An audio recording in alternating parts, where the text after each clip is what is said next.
بسم اللہ الرحمن الرحیم۔ کاشان بصیرت یوٹیوب چینل کے سامعین السلام علیکم۔ ہمارا کتاب فطرت کا مطالعہ جاری ہے اور ہم اس کے صفحہ نمبر 162 تک پہنچ چکے تھے اور اب اس کے پارٹ نمبر 11 کے ساتھ میں آپ سے مخاطب ہوں اور اسی صفحے سے اس کا آغاز کر رہے ہیں۔ یہاں پر اس کا نیا موضوع ہے کہ ایگزسٹنشلزم، نظریہ وجودیت اور انسانیت اصالتیں، اور اس کے بارے میں یہاں پہ اس کا آغاز ہوتا ہے اور یہ صفحے کی آخری لائن ہے۔ یہاں لکھا ہے کہ اس سلسلے میں ایک اور نظریہ ایگزسٹنشلزم ہے۔ اس کے حامیوں نے بھی کوشش کی ہے کہ انسانی اصالتوں کے لیے کوئی بنیاد فراہم کریں، مگر یوں کہ کائنات اور انسان کے مادی ہونے کے نظریے کو کوئی نقصان نہ پہنچے۔ انہوں نے بھی ایک ایسی بات کی ہے کہ جو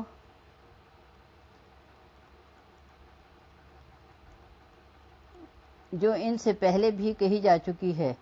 بریکٹ میں ہے کہ ان فلسفوں کی زیادہ تر بنیاد فلسفہ ہیگل ہے۔ مارکسزم بھی اور ایگزسٹنشلزم بھی دونوں کا ریشہ یعنی سلسلہ فلسفہ ہیگل سے جا ملتا ہے، اور یہ بات صحیح طور پر کہی گئی ہے کہ ہیگل نے یورپ کے فلسفے کی صورت بدل کر رکھ دی ہے۔ Bracket close. سب سے پہلے مسئلے کا جس میں ان کی راہ فلسفہ مشرق سے مختلف ہو جاتی ہے یہ ہے کہ فلسفہ مشرق مثلاً بو علی سینا وغیرہ کہتے ہیں کہ خیر دو طرح کی ہے، بریکٹ میں کہ خیر یعنی ایسی خواہش جو انسان کے اندر سے پھوٹے، بریکٹ کلوز، ایک خیر محسوس اور دوسری خیر معقول۔ وہ چیزیں کہ جنہیں انسان حسی اور مادی لحاظ سے چاہتا ہے وہ خیر محسوس ہیں، اور دوسرے الفاظ میں ہم یوں کہہ سکتے ہیں کہ پہلی وہ خواہشات ہیں جو انسان کی زندگی اور وجود سے وابستہ ہیں، اور دوسری قسم کی خواہشات وہ ہیں کہ جنہیں روحانی پہلو سے انسان چاہتا ہے، اور وہ منفعت یا سود کے الفاظ اگر استعمال کریں تو خیر محسوس اور پھر آگے ڈیش ڈیش ہے کہ استعمال کریں۔ مثلاً کہتے ہیں کہ علم خیر ہے لیکن خیر معقول، البتہ روٹی پانی خیر ہے لیکن خیر محسوس، اور انسان مجبور ہے کہ وہ اس چیز کی جستجو کرے جسے اس کا وجدان اپنی گہرائی کے ساتھ خیر قرار دیتا ہے۔ فطرتاً انسان اپنی قرار دی ہوئی خیر کی جستجو میں رہتا ہے۔ اگر ہم کہیں کہ خیر ہونے کا معیار کیا ہے تو کہتے ہیں کہ خیر کا معیار کمال ہے، یعنی اس خیر تک پہنچ کر انسانی وجود کو تقویت ملتی ہے اور تکامل یعنی ارتقاء حاصل کرتا ہے۔ فلسفہ مزن کے ماننے والے چونکہ ہرگز نہیں چاہتے کہ غیر محسوس کی حقیقت اور واقعیت کو قبول کریں، لہذا وہ کہتے ہیں کہ حقیقت وہی ہے جو مادی اور محسوس ہے۔ اس کے یہ صفحہ نمبر ہے 164۔ اس کے علاوہ کچھ نہیں، لہذا وہ مجبور ہیں اور یہ نہیں کہہ سکتے کہ انسان دو طرح کی خیر کا حامل ہے۔ جو لوگ دو طرح کی خیر کے قائل ہیں وہ دو طرح کی حقیقت کے قائل ہیں، وہ انسان کے لیے دو طرح کی حقیقت کا نظریہ رکھتے ہیں اور عالم ہستی میں بھی دو طرح کی حقیقت کے قائل ہیں۔ انسان حقیقت محسوس کے ذریعے سے خیر محسوس کی جستجو کرتا ہے اور حقیقت معقول کے ذریعے سے خیر معقول کی جستجو کرتا ہے، اور اس لحاظ سے وہ بہرحال خیر ہی کی جستجو کرتا ہے، اور ہر دو پہلوؤں سے ایک ہی ہے۔ اگر وہ علم کی جستجو کرتا ہے تو جستجو کرتا ہے کہ وہ جو خیر معقول ہے، اور اگر دولت کی جستجو میں ہے تو یہ بھی ایک حقیقت ہے اور وہ حقیقت کی جستجو میں ہے، البتہ یہ خیر محسوس ہے۔ ان کے کام کی بنیاد چونکہ اس پر ہے کہ حقیقت صرف محسوس اور مادی ہے، لہذا ان کا کہنا ہے کہ انسان یا خیر کی جستجو میں ہے یعنی مادی منفعت کی تلاش میں ہے، یا ایسی چیز کی تلاش میں ہے جو کوئی چیز نہیں، فقط ویلیو یا قدر ہے۔ یہی سود اور قدر کے الفاظ فلسفہ یورپ میں آئے ہیں اور یہ انسانی فلسفے سے کتنا بڑا انحراف ہے۔ اسی مقام پر وہ لوگ کہتے ہیں کہ انسان سود اور منافع کی تلاش میں ہے، اور سود یعنی ایسی چیز جس میں خیر ہے۔ عقل بھی مجبور ہے کہ کہے کہ اس کی جستجو کر کہ یہ امر منطقی بھی ہے، اور یا پھر انسان ایسی چیزوں کی جستجو کرتا ہے کہ جس میں خیر نہیں ہے، اور عقل بھی کہتی ہے کہ ان کے پیچھے نہ جا، لیکن انسان جاتا ہے اور اس طرح سے ایک غیر عقلی اور غیر منطقی کام انجام دیتا ہے۔ ایسے غیر عقلی اور غیر منطقی امور کے پیچھے جاتا ہے کہ یہ منطق اور عقل جس کا ہرگز حکم نہیں دیتی۔ صفحہ نمبر 165۔ یوں ان لوگوں کے نزدیک وجود انسانی میں ایک طرح کا تضاد اور ایک طرح کا امر نامعقول ہے، جو کہ انسان ایسی چیزوں کی جستجو کرتا ہے کہ جس میں اس کے لیے کوئی خیر نہیں ہے، لہٰذا اس کا یہ طرز عمل عقل سے ہم آہنگ نہیں۔ کیا انسان کے سارے کام عقل سے ہم آہنگ ہیں؟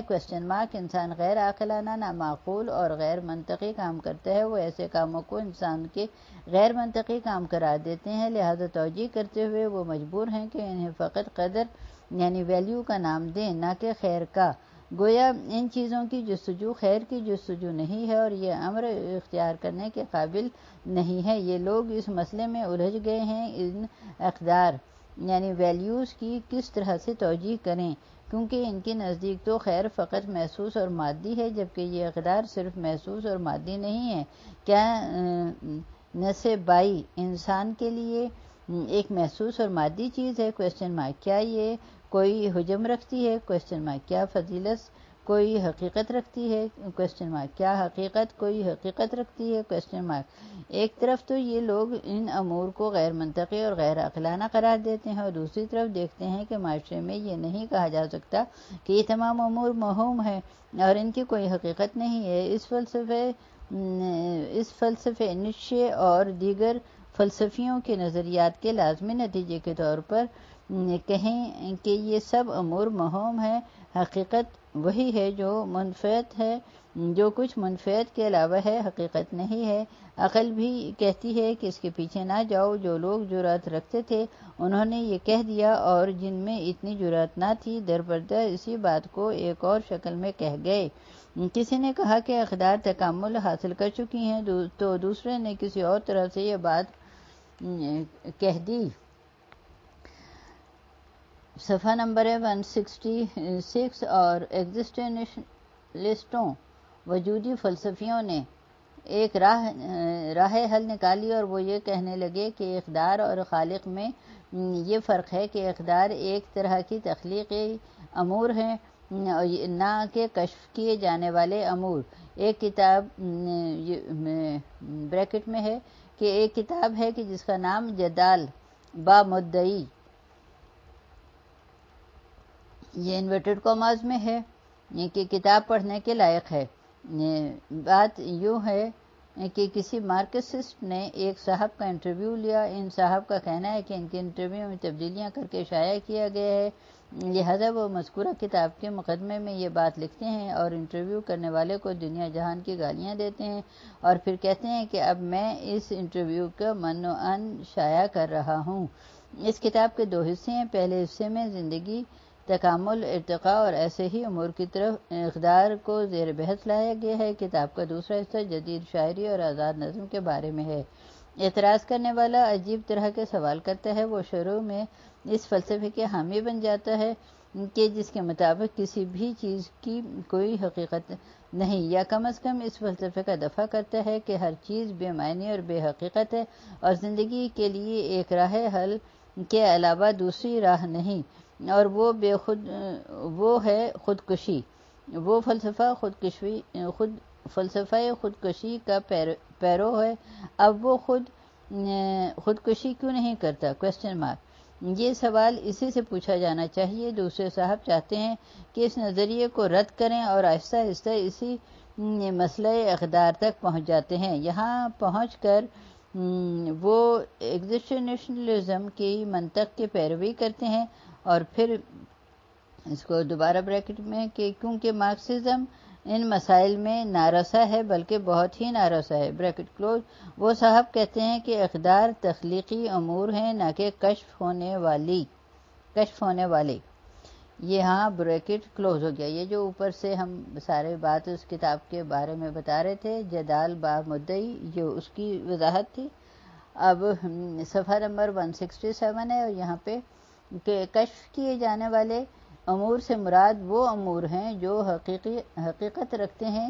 انسان علم و استدلال اور عاقلانہ یعنی دانشمندانہ طریقے سے جو چیز بھی حقیقت رکھتی ہے اس کو کشف کرتا ہے، لیکن اقدار ان امور میں سے ہیں کہ جنہیں انسان تخلیق کرتا ہے۔ یہ پہلے سے موجود نہیں کہ انسان انہیں کشف کر لے، بلکہ انسان خود انہیں وجود میں لاتا ہے، تخلیق کرتا ہے۔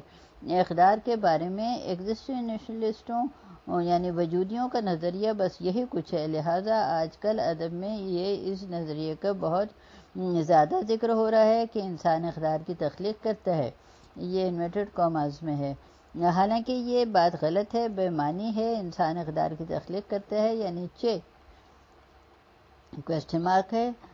اس کا مطلب تو یہ ہے کہ اپنی طبیعت میں مثلاً اثار اور پھر انورٹڈ کاماز میں ہے اسرا، اور پھر بریکٹ میں اربوں کے بقول، دونوں برابر ہیں۔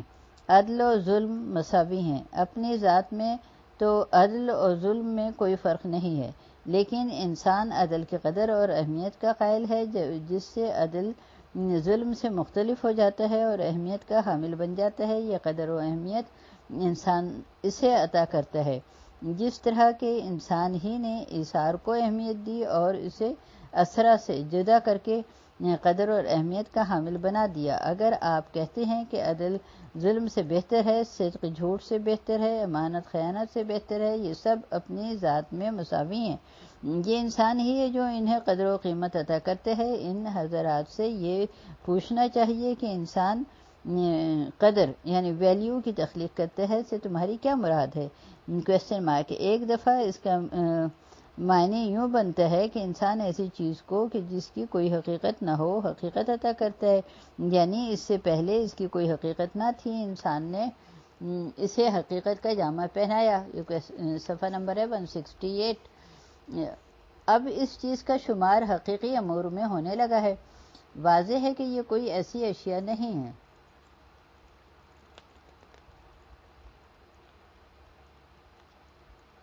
کہ انسان انہیں بنائے اور تخلیق کرے۔ انسان کی قدر تخلیق فن و صنعت میں ہے۔ وہ کسی مادہ پر کام انجام دیتا ہے اور اس کو ایک خاص شکل و صورت عطا کرتا ہے، اور آپ قبول کرتے ہیں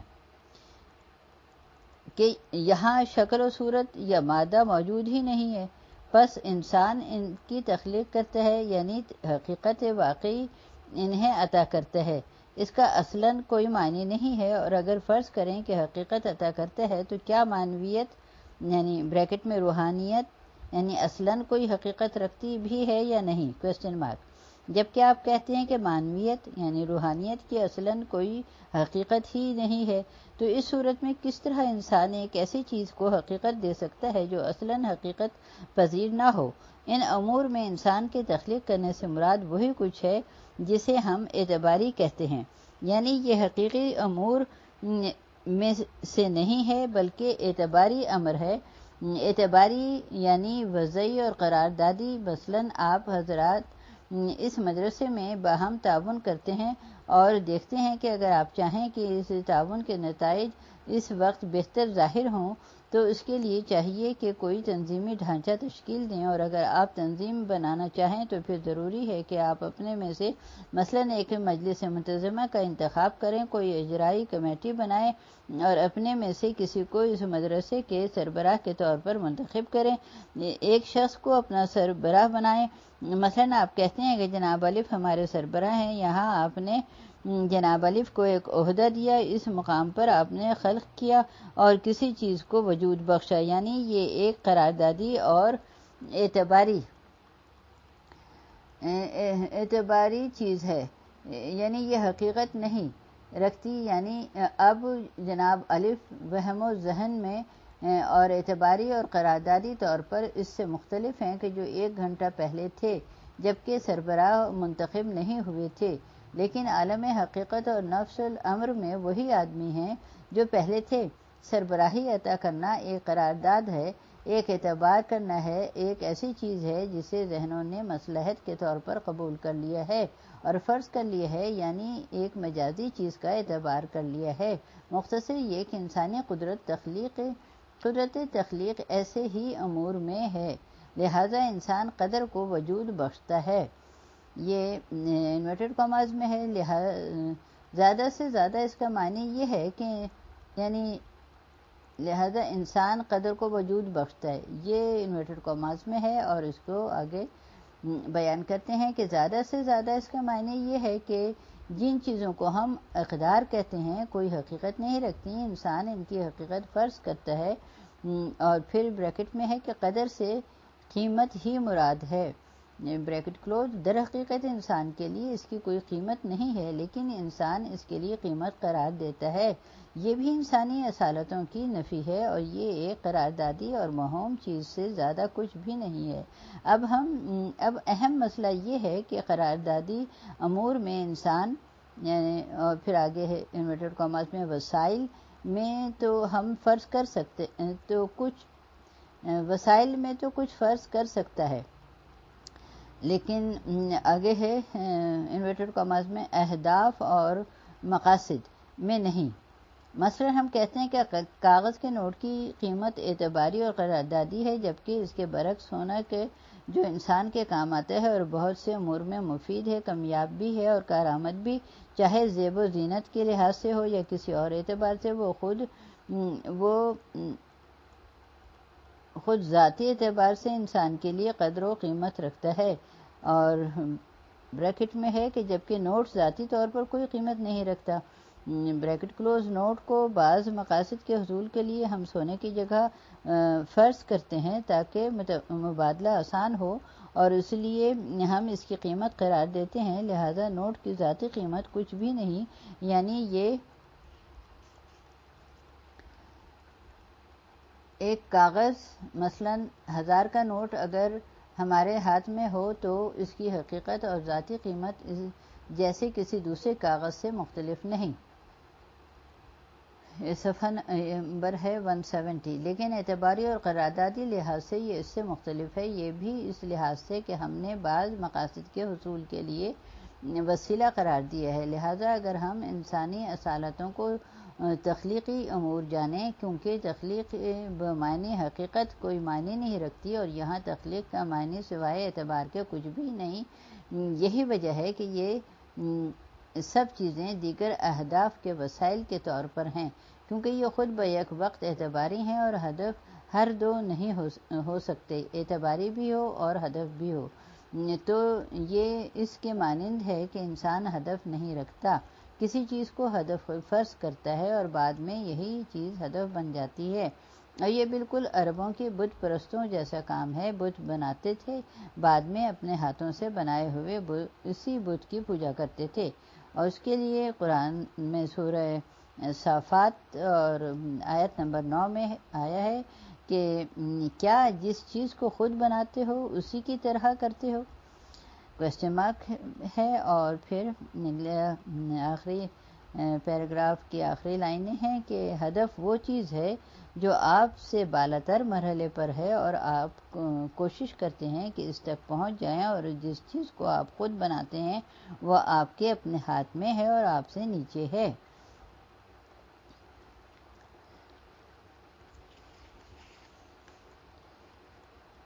تو اب یہاں پہ ہمارا یہ باب ششم کا اختتام ہوتا ہے، لیکن ہم اپنے اس آڈیو کو کنٹینیو کرتے ہوئے صفحہ نمبر 171 پہ باب ہفتم کا آغاز کرتے ہوئے ہیں، اور یہاں پہ باب ہفتم کا موضوع ہے مذہب کی اساس، اور یعنی نقطۂ آغاز اور سرچشمہ، اور پھر صفحہ نمبر 172 پر ہے کہ مذہب کی اساس اور سرچشمہ کے بارے میں مخالفین کے نظریات جاننے کا ایک بنیادی فائدہ یہ ہوگا کہ ہم لامذہب افراد کے تعصب کو جان سکیں گے، اور یہ لوگ ہمیشہ ہمیں مذہبی تعصب کا طعنہ دیتے ہوئے کہتے ہیں کہ مذہبی لوگ اپنے نظریات کو انتہائی تعصب کے ساتھ ہی پیش کرتے ہیں۔ دراصل لامذہب لوگ متعصب ہیں کیونکہ ان کا مفروضہ ہی نفی یہ مذہب پر قائم ہے، اور پھر انہوں نے اس نفی کی توجیہ میں لغو گوئی سے کام لیا ہے۔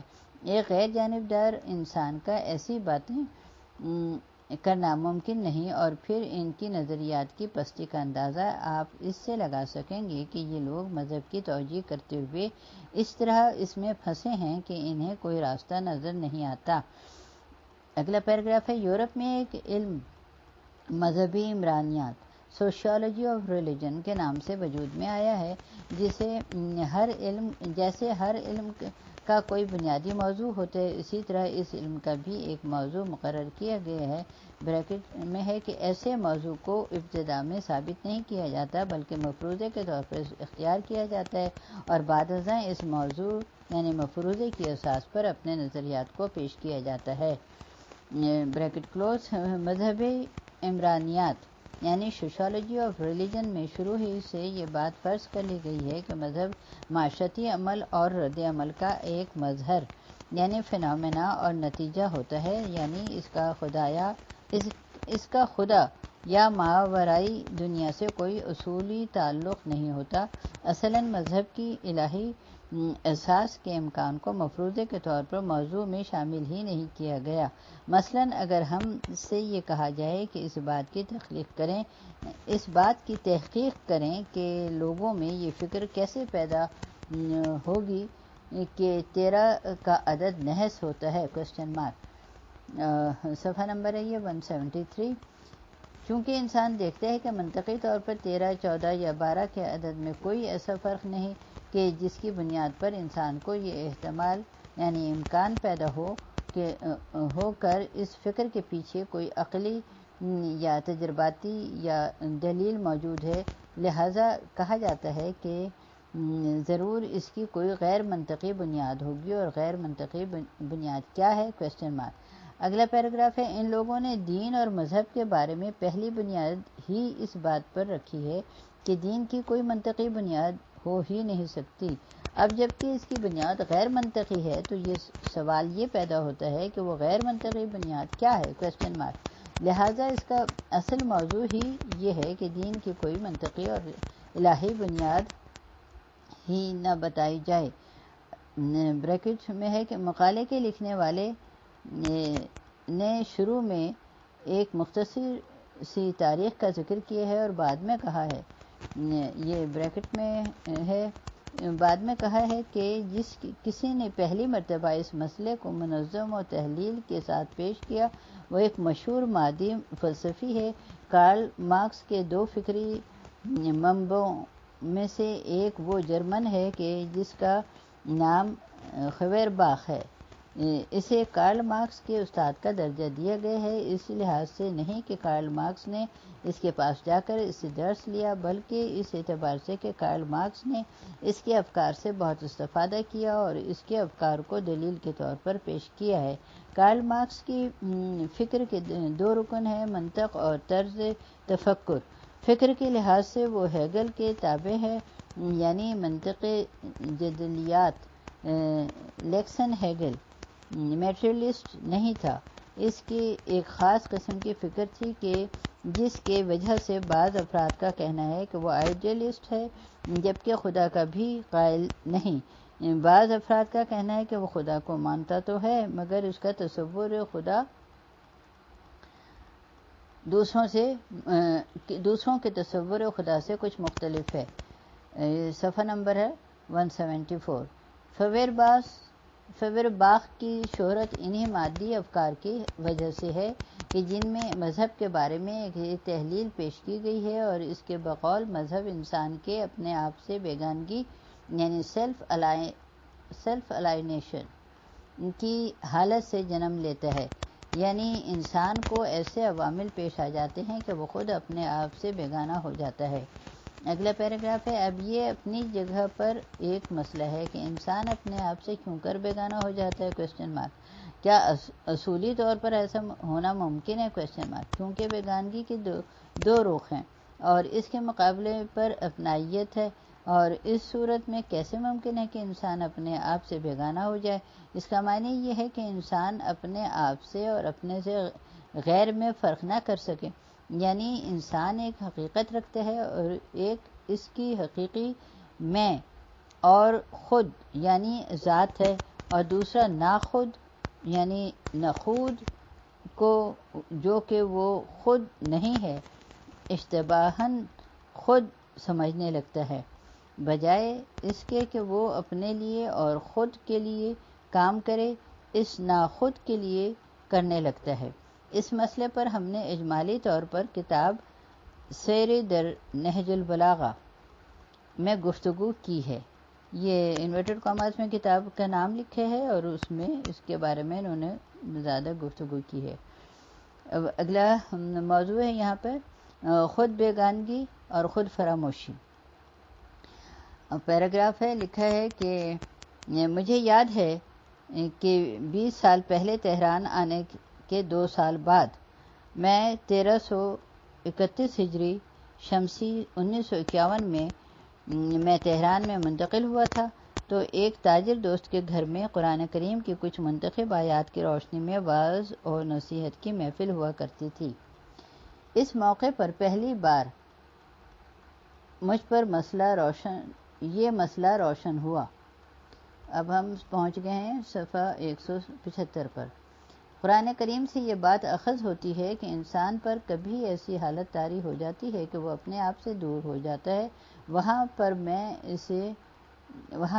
میں اسے فاصلہ کے لفظ سے تعبیر کرتا تھا، اور فاصلہ کو انورٹڈ کاماز میں کیا ہے۔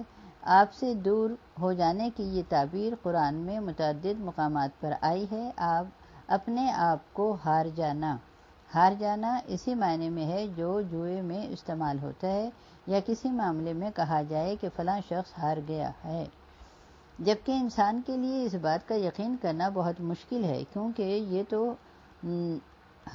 یہ تو ہوا کہ انسان کوئی چیز ہار گیا جو اس کی ملکیت میں تھی، لیکن یہ کہ اپنے آپ کو ہار بیٹھے، یہ کیسے ممکن ہے کویسچن مارک۔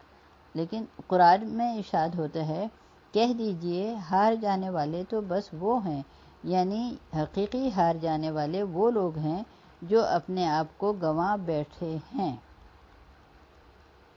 یعنی جو شخص مال ہار جائے وہ حقیقی ہار جانے والا نہیں ہے، یہ تو کوئی اہم چیز نہیں ہے۔ حقیقی زیاں کار تو وہ ہے کہ جو اپنے آپ کو کھو دے۔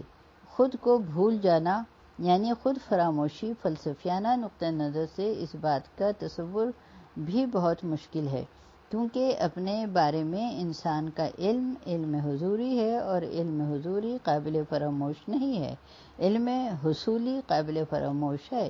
یعنی اصلاً انسان